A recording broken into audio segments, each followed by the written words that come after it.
Welcome to a খাওয়া দাওয়া ভরা what I it in a day. সকালটা শুরু হয়েছিল কচুর শাক, চিকেন আর ভাত দিয়ে। মানে একদম সিম্পল শুরুটা হয়েছিল। তারপর খেয়ে নিয়েছিলাম রুটি, ছিল বিভিন্ন রকমের আলুর তরকারি, মানে সাদা আলুর তরকারি, কুমড়ো দিয়ে আলুর তরকারি, মেটে আলুর তরকারি, আর ছিল হচ্ছে ডিমের ভুজিয়া। মানে শুধু আলু আলু দিয়েই খেয়েছি আমরা।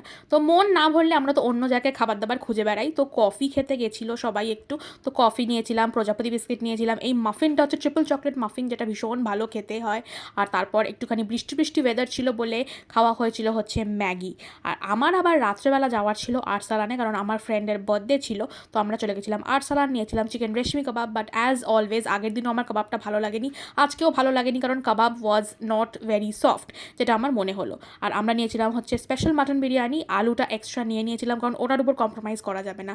আর ছিল হচ্ছে মাটন। আর আমার আজকে শেয়ারে যে মাটনটা পড়েছে আর কি, মানে পুরো একটা লেগ পিস, মাটনের লেগ যেটা আর কি, মানে নাল্লি পিস, একদম বড় একটা। তো ভীষণ ভালো ছিল আর সফট ছিল। সাথে আমরা অর্ডার করেছিলাম মাটন স্টিউ, যেটা স্টিউ নয় কিন্তু এটার নাম মাটন স্টিউ। এটা আর্সেনালের একটা ফেমাস আইটেম, তোমরা ট্রাই না করে থাকলে ট্রাই করতে পারো। শেষ পাতে আমি নিয়েছিলাম ফিরনি, বাট আমার ফ্রেন্ডের পছন্দ হচ্ছে ব্রাউনি উইথ আইসক্রিম, তো ওটা নিয়েছিল। আর যেহেতু ওর birthday, so she had to take the call, তো আমি বললাম তুই এটাই খা। এটাই ছিল আজকের ভিডিও।